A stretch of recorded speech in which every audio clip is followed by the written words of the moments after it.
할렐루야. 각 가정 가운데 하나님의 은혜가 있게 되기를 축복합니다. 어려운 때 매스컴이나 이런 여러 소식을 들을 때 우리가 낭망할 수밖에 없고 두려워할 수밖에 없는 그런 소식들이 계속되고 있지만, 여러분, 믿는 사람들의 마음 가운데 소망을 주시는 하나님이 계심을, 또 그 하나님이 지금도 일하고 계심을 잊지 않는 여러분 되시기를 축복합니다. 오늘부터 말씀이 느헤미야 말씀입니다. 오늘 특별히 제목이 주의 종들의 기도에 귀를 기울이소서. 느헤미야가 하나님 앞에 나아갔던 이 기도의 모습을 통해서 이 환난의 때, 고난의 때 우리에게 기도하라고 명령하시는 하나님의 음성을 듣게 되기를 축복합니다.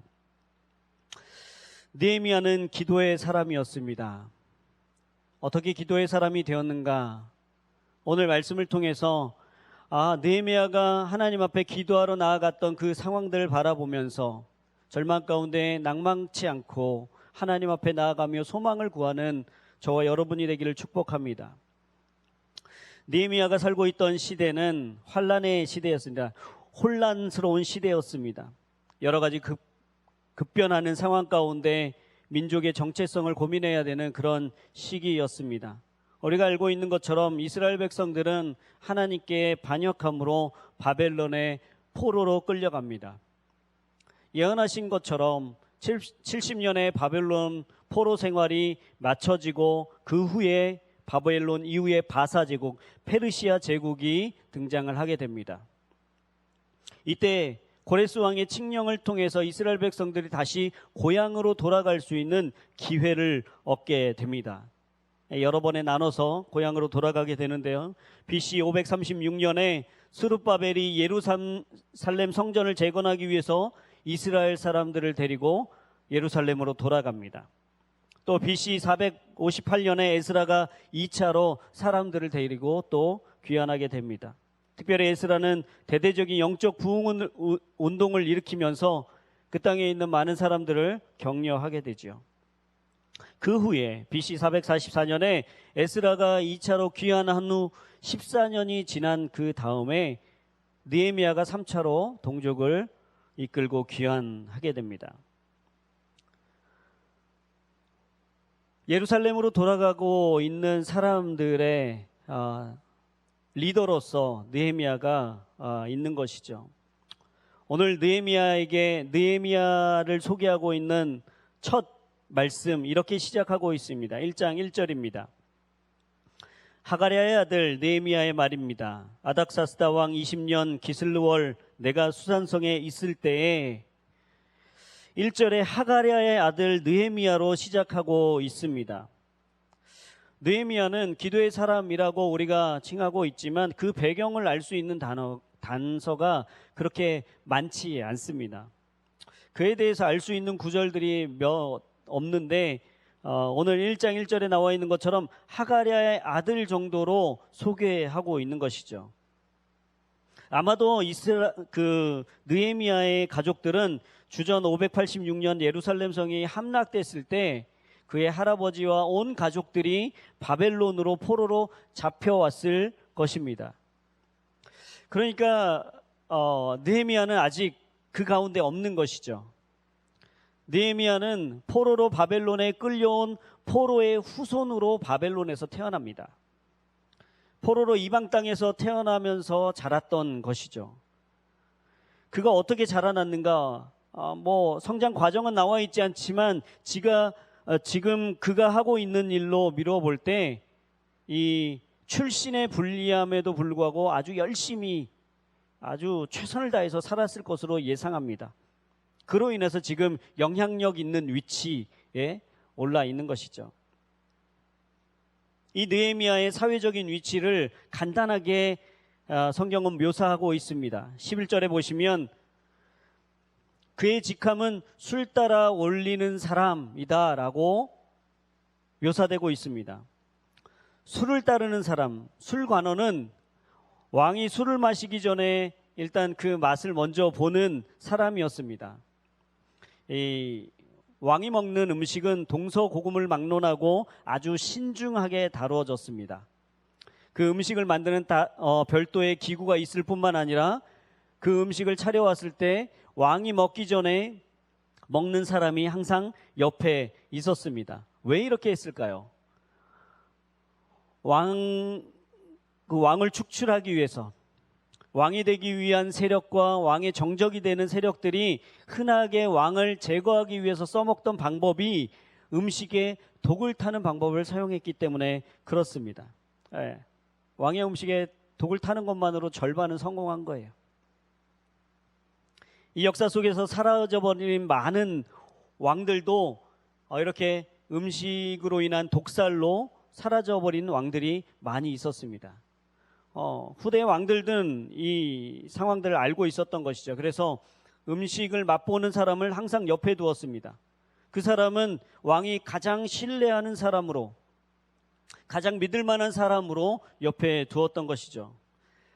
우리나라의 역사 속에서도 이런 역할을 했던 사람들이 등장을 합니다. 김이상궁이라고 하는 역할을 아실 것입니다.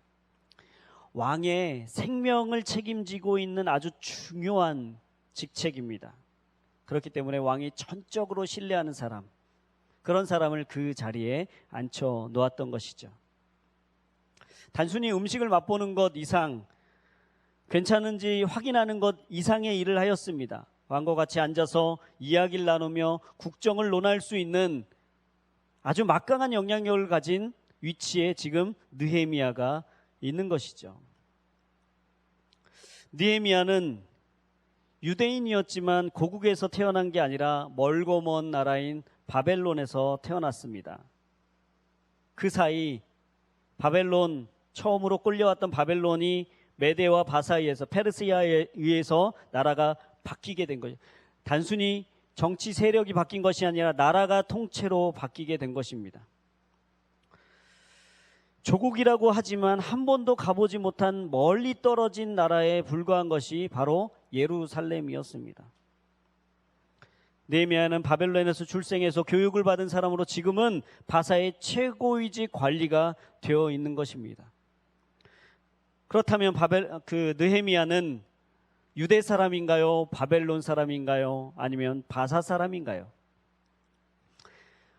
느헤미야는 유대인이 믿고 있는 하나님을 섬겨야 되는 사람인가요? 바벨론이 믿고 있는 신을 섬겨야 되는 사람인가요? 아니면 지금 현직의 최고의 관리직에 있기 때문에 나라에 충성해야 되는 사람인가요? 성경에 자세히 나와 있지 않지만 아마도 느헤미야가 겪었을 정체성의 혼란, 정치적인 혼란은 대단한 것이었을 것입니다. 그럼에도 불구하고 느헤미야는 지금 바사의 최고위직 관리로 왕 옆에서 수를 따르는 사람으로 역할을 하고 있습니다. 이것이 느헤미야가 가진 배경이었습니다. 이 바사의 수산이라고 나오고 있는 아닥사스다 왕 20년에 기슬월 내가 수산성에 있을 때라고 이야기하는 이 때를 말할 때, 장소를 말할 때 이 수산은 바사의 수도였습니다. 후에 나라가 넓어지자 바벨론이 가지고 있던 성까지도 그들의 수도처럼 사용했습니다. 나라가 넓었어요. 그러다 보니까 계절에 따라서, 기후에 따라서 좀 쾌적하게 나라를 잘 통치할 수 있는 그런 궁에 가서 궁으로 수도를 옮겨서 그렇게 통치했다는 것이죠. 수산궁은 봄, 가을에만 통치를 했습니다. 그러니까 기슬월이라고 하는 것은 11월 말에서부터 12월까지를 이야기하는데, 이 느헤미야가 궁에 있을, 수산궁에 있을 이때에는 왕이 여기에 없는 거예요. 다른 곳에 있었다는 것이죠.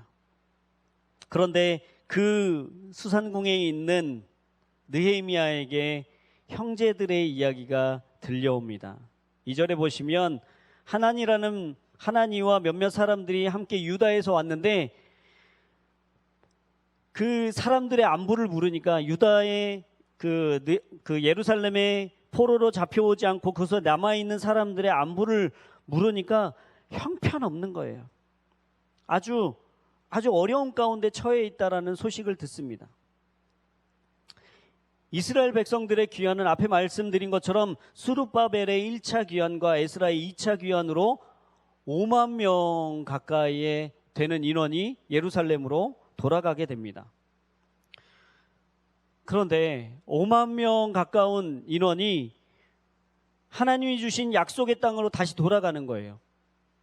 70년간의 포로 생활을 마치고 이제 해방이 된 것이죠. 얼마나 기쁜 마음, 소망 가운데 있는 마음으로 고향으로 돌아갔겠습니까? 늘 고향을 그리며 슬퍼하며 지어 불렀던 노래들이 시편 가운데 있지 않습니까? 고향을 늘 사모했던 것이죠. 그렇게 돌아갔는데 현실은 그들의 기대와 그들의 소망하고는 좀 다른 모습이었습니다. 그도 그럴 것이 공격으로 인해서 성벽이 회파되고 성문도 다 불살라진 그런, 성벽이 회파되었다는 얘기는 외세의 침입에 무방비 상태가 되었다는 것입니다.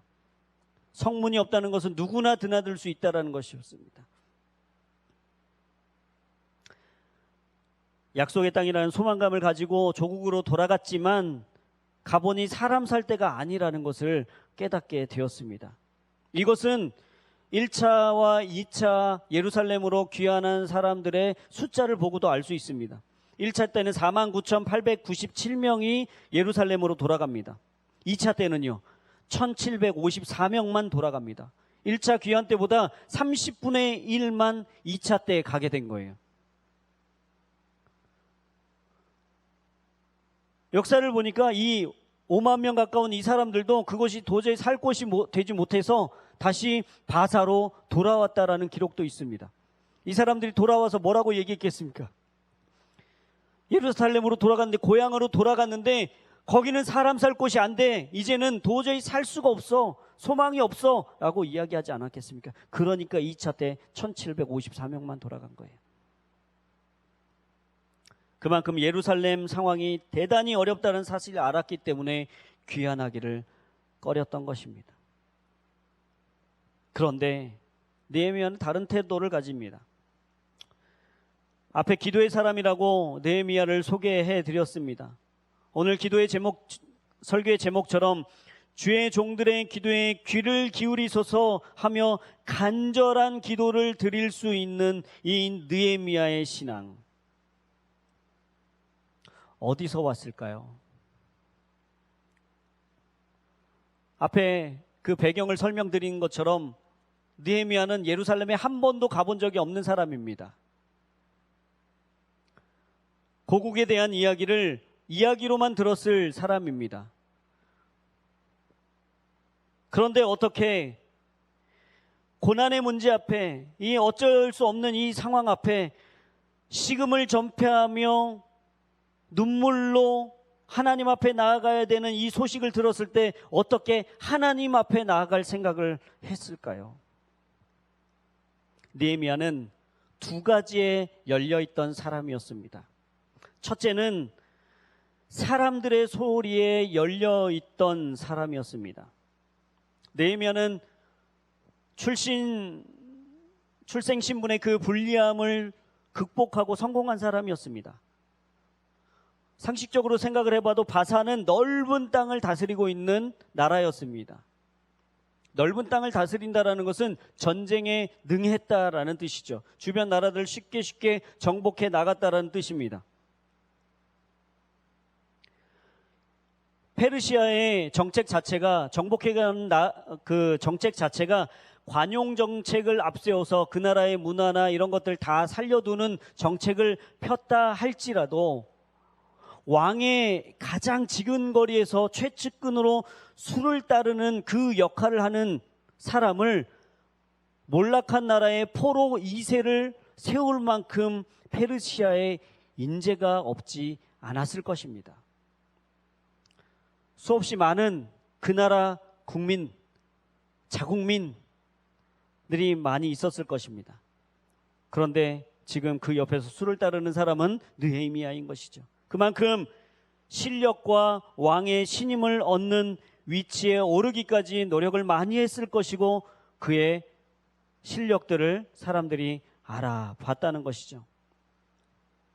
그렇게 어렵게 올라간 자리, 왕위가 계속되는 한 안락하고 편안한 인생이 보장된 삶이었을 것입니다.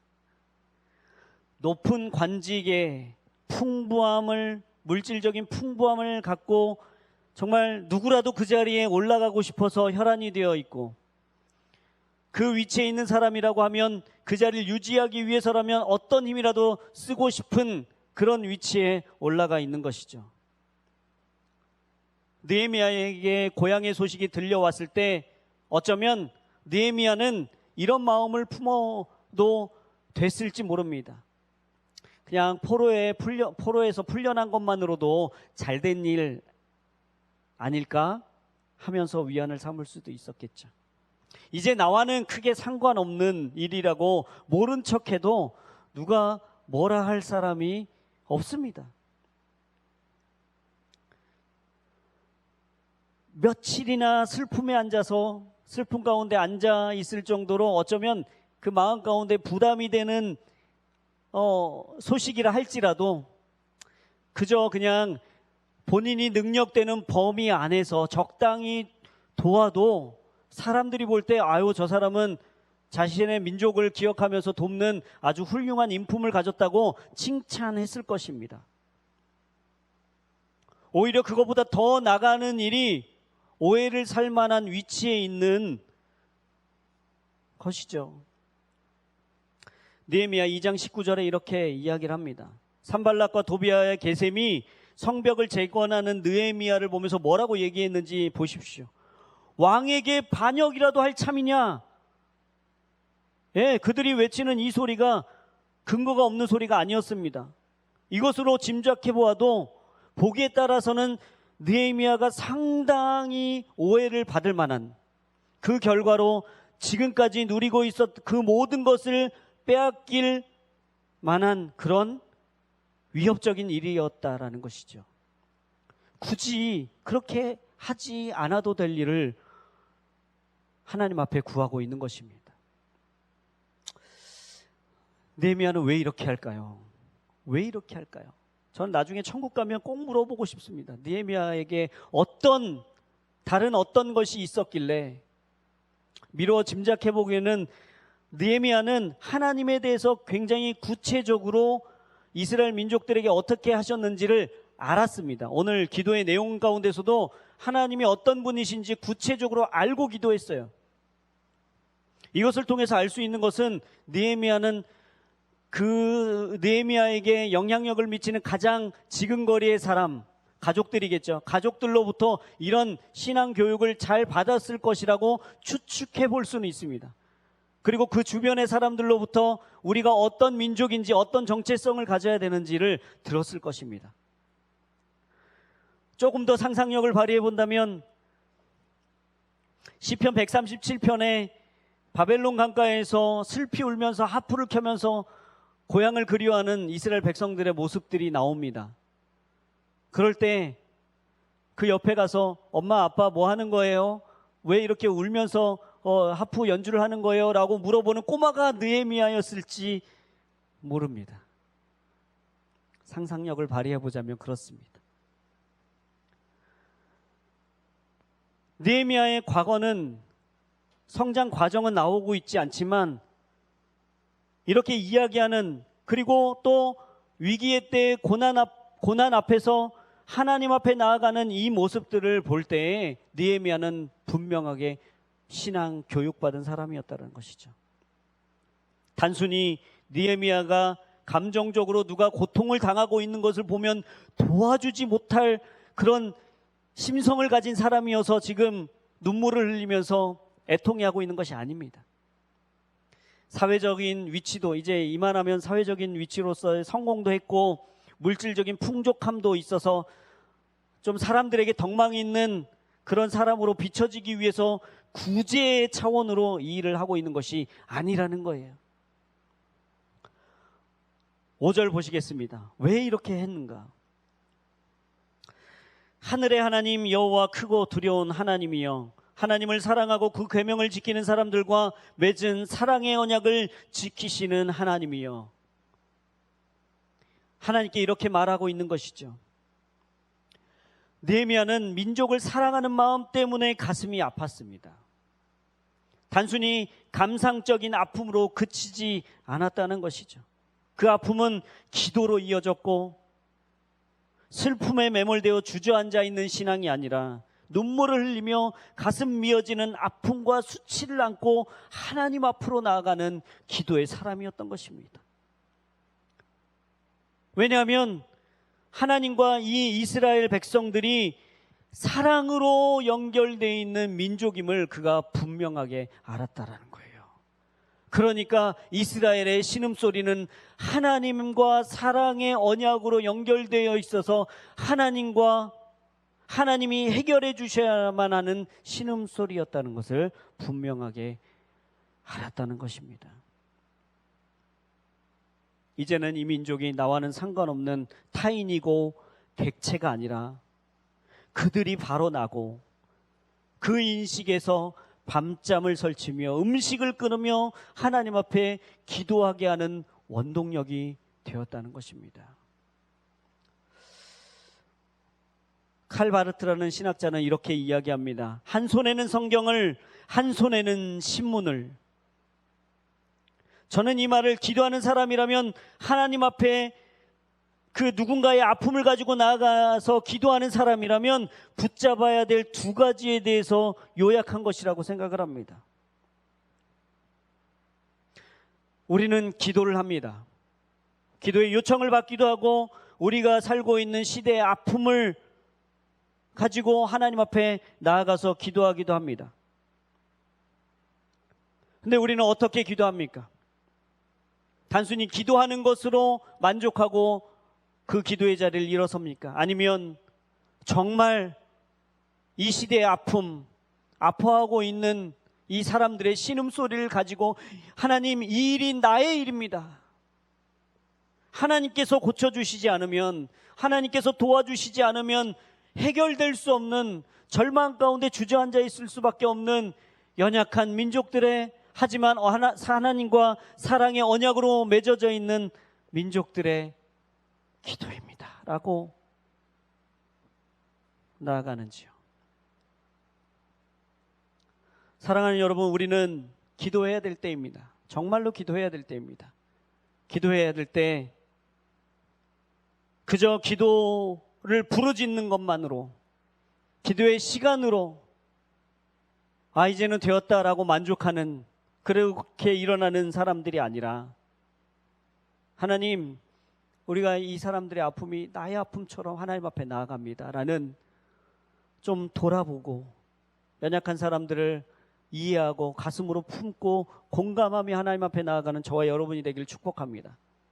느헤미야가 열려 있었던 두 번째, 느헤미야는 하나님의 소리에 열려 있는 사람이었습니다. 느헤미야의 민족적 상황이 9절에 표현된 하늘 끝에 있는 것과 같은 절박한 상황 속에 있었습니다. 그때 느헤미야는 선택한 것이 기도였습니다. 특별히 이 기도는 직접적인 자신의 어려움은 아니지만 민족이 당하고 있는 이 고난과 수치가 마치 자신의 고난인 것처럼 하나님께 간구하고 있는 것이죠. 이 상황을 우리말로 바꿔보면 벼랑 끝에 선 겁니다. 벼랑 끝에 서 있는 것 같은 절박함으로 말하고 있는 것입니다. 더 이상 내몰릴 곳이 없는 벼랑 끝에 이스라엘 백성들이 서 있는 것이죠. 벼랑 끝에 몰리면 무엇인들 못하겠습니까? 하지만 우리 믿는 사람들은 하늘 끝, 벼랑 끝, 이제 모두 다 끝, 소망이 끊어져 버린 그 상황 속에서도 기도의 자리로 나아가야 되는 사람들임을 믿으시길 축복합니다. 아무리 벼랑 끝에 있더라도, 아무리 우리의 상황이 급박하다 할지라도 독해져서는 안 됩니다. 악해져서는 안 됩니다. 벼랑 끝에서 벗어나기만 한다면 수단과 방법을 가리지 않는 세상의 어떤 모습과 달라야 하는 것이 우리의 모습이라는 것입니다. 출애굽기 32장 31절 32절에 하나님께 돌판을 들고 내려오던 모세가 우상 숭배하던 사람들의 모습을 발견하게 됩니다. 하나님께서 그들에게 재앙을 내리셔서 죽이실 때 그들이 죽어 마땅한 백성들이지만 모세가 어떻게 했는지 우리는 확인해야 됩니다. 모세는 하나님과 백성 사이에 서서 간구하는 모습으로 하나님 앞에 나아가고 있다는 것이죠. 하나님께 하나님 그럴 수밖에 없었습니다. 변명하거나 그 죄를 축소하거나 감추지 않았다는 것입니다. 백성들 향해서는 큰 죄를 범했다라고 질책하면서 고백하고, 그리고 하나님을 향해서는 하나님 우리가 이런 죄인입니다. 우리의 죄를 용서해 주십시오라고 간구하는 모습이 우리의 모습이어야 되는 것입니다. 하나님 저는 저 자리에 없었습니다 라고 말하는 것이 우리의 자세가 아니라는 거예요. 저는 어렸을 때 아버지가 지금은 연필 깎기가 있어서 쉽게 연필을 깎지만 어렸을 때 아버지가 큰 칼로 연필을 깎아주셨습니다. 아버지가 깎아주신 연필은 언제나 예뻤습니다.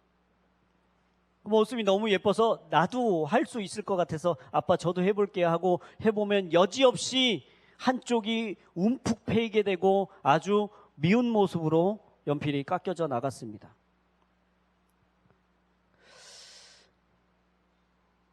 그간의 한국교회의 모습을 보면 우리의 모습이 이런 모습 아닌가 생각을 해보게 됩니다. 반성해보게 됩니다. 움푹 패인 자리를 보면서 손가락질하며 미운 모습이라고 말했지만 균형 있게 깎아 나가려고 했던 생각은 우리에게 부족했던 것이죠. 우리의 기도는 함께 가는 것입니다. 함께 하나님 앞에 나아가는 것입니다.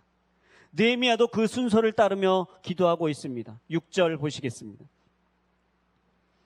주의 종들인 이스라엘 백성들을 위해 주의 종이 밤낮으로 주 앞에 기도하니 주께서는 귀를 기울이고 눈을 떠서 이 기도를 들으소서. 저와 제 조상의 집을 비롯해 우리 이스라엘 족속이 주님을 거역했던 죄를 고백합니다. 하나님께 기도하는 바른 자세는 죄의 고백으로 시작합니다. 겸손히 우리는 죄 앞에서 우리가 무능력할 수밖에 없는 존재임을 고백하며 나아가야 되는 것입니다. 이 바른 고백은 하나님 앞에서 하는 정직한 고백은 고백에서 멈추지 않고 간구로 나아가게 됩니다. 이것은 하나님이 어떤 분이신지 분명하게 아는 데서 출발하는 것이죠. 누구나 기도에 응답받고 싶어 합니다. 신앙생활을 하면서 하나님이 나의 기도를 들으셨다는 것을 확인하는 것만큼 큰 기쁨이, 큰 영광이 없을 것입니다. 제가 하나님께 응답받는 기도의 비결을 말씀드리겠습니다. 잘 들으십시오. 이렇게 기도하시면 됩니다. 하나님이 응답하실 것을 기도하면 되는 것입니다. 간단하죠. 바꿔서 말하면 하나님이 말씀하신 것을 근거로 해서 기도한다는 것입니다. 느헤미야의 기도가 위대한 것은 하나님이 말씀하신 것, 약속하신 것을 근거 삼아서 자신의 어려운 처지를 말하고 있다는 데 있습니다. 기도한다는 것은 하나님과의 인격적인 관계에 근거하고 있는 것이죠. 하나님은 하나님을 사랑하는 사람들의 목소리를 들으시고 그 백성들은 하나님이 기뻐하는 삶을 살기로 소원하는 것입니다.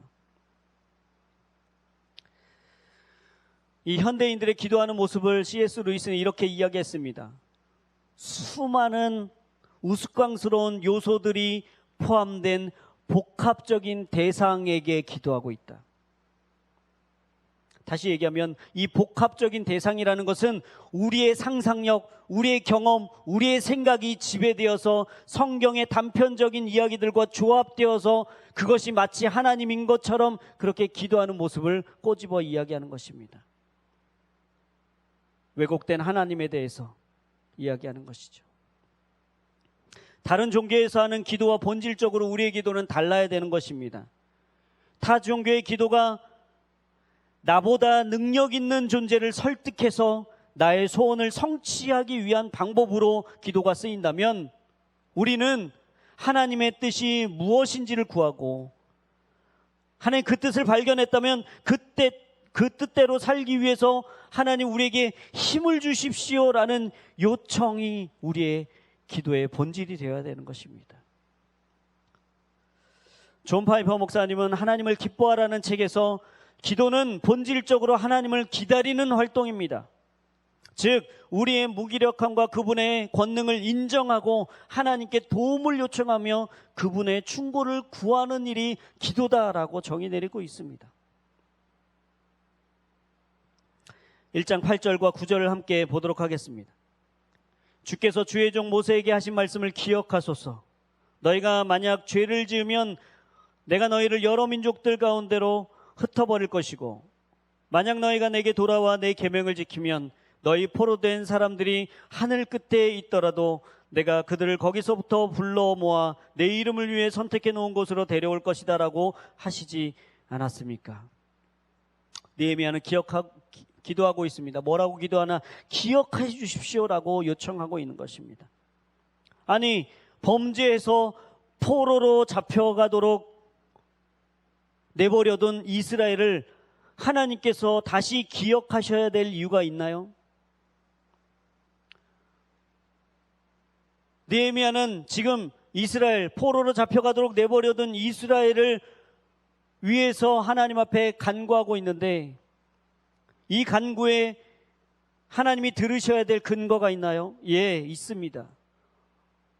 그 이유는 하나님의 백성들이기 때문에 그렇습니다. 주의 백성들이기 때문에 하나님 모세를 들어서 이야기하지 않습니까? 하나님 이스라엘 백성들이 신음하고 있을 때 모세를 통해서 출애굽시킨 그 역사적인 사건이 지금 신음하고 있는 우리 이 민족에게도 다시 한번 일어나게 해주십시오. 하나님 그 회복이 우리에게도 다시 한번 일어날 수 있도록 해주십시오라는 간청을 지금 하고 있는 것입니다. 하나님 말씀하신 것을 지키시는 하나님이십니다. 죄를 지어서 여러 민족으로 흩어버리시는 것까지도 지키시는 하나님이 이제는 회개하고 돌아오면 회복시키실 거라는 그 말씀도 기억하시고 지켜달라는 하나님께 간구하고 있는 모습이라는 것이죠. 징계도 하나님의 말씀대로 일어나는 것이고 회복도 하나님의 말씀대로 일어남을 느헤미야는 확인했던 것입니다. 특별히 이 부분을 솔로몬의 기도에서 인용했습니다. 만약 백성들이 범죄해서 타국으로 끌려가더라도 회개하고 돌아오면 돌아오게 해달라. 열왕기상 8장 46절에서부터 50절 말씀입니다. 제가 읽어드리겠습니다.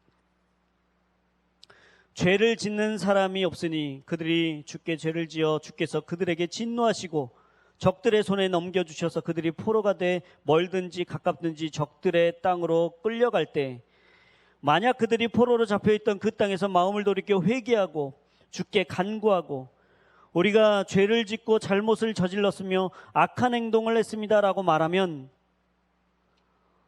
또 만약 그들이 마음과 정성을 다해 자기들 사로잡아간 적들의 땅에서 주께 돌아와 주가 그 조상들에게 주신 그 땅 곧 주께서 선택하신 성을 향해 제가 주의 이름을 위해 지은 이 성전을 향해 기도하면 주께서는 주가 계신 곳 하늘에서 그들의 기도와 그들의 간구를 들으시고 그 일을 살펴보십시오.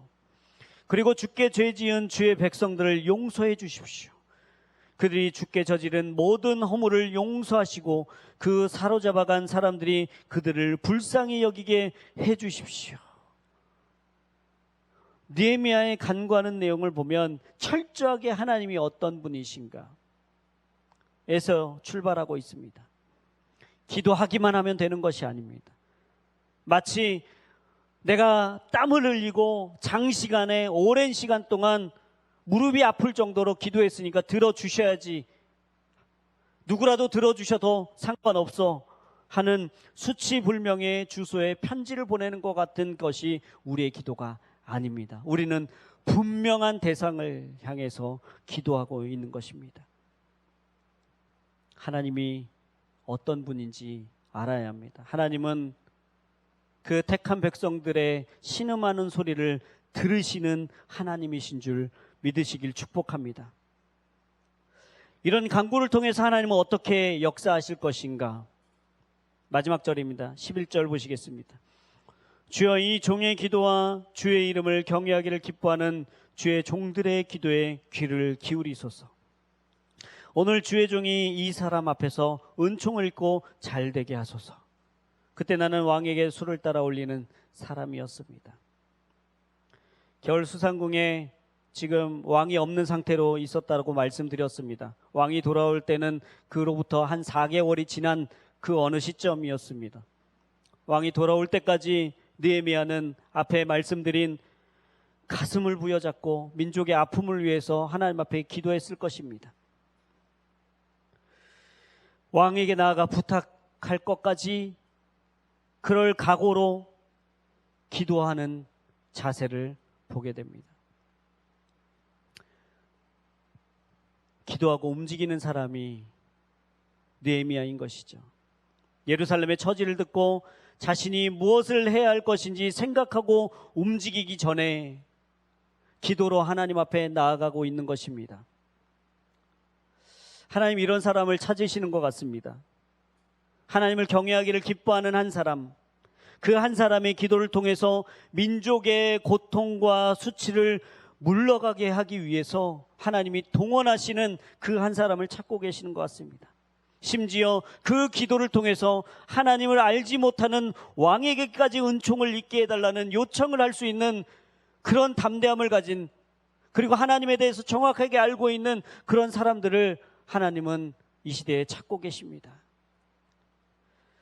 사랑하는 여러분, 우리는 진짜로 기도해야 될 때입니다. 이것은 교회가 수치를 당하는 것이 아니라 교회가 섬기고 있는 하나님의 이름이 수치를 당하고 있는 시대에 우리가 살고 있습니다. 이 시대에 이 민족의 아픔을 위해서 교회의 이 상황들을 하나님 앞에 간구하며, 하나님 이 아픈 우리의 상황과 처지를 돌아봐 주십시오. 기억해 주십시오. 회복시켜 주십시오. 기도하는 저와 여러분이 되기를 축복합니다. 함께 기도하겠습니다. 살아 역사하신 하나님, 민족의 아픔을 자신의 상관없는 일처럼 치부한 것이 아니라 느헤미야는 자신의 아픔으로 그렇게 여기며 하나님 앞에 나아갔습니다. 그렇게 간절하게 기도했습니다. 하나님, 지금 우리가 살고 있는 이 시대, 우리 민족의 아픔들, 고난당하고 있는 많은 사람들의 그 아픔을 가지고 하나님 앞에 나가야 될 때입니다.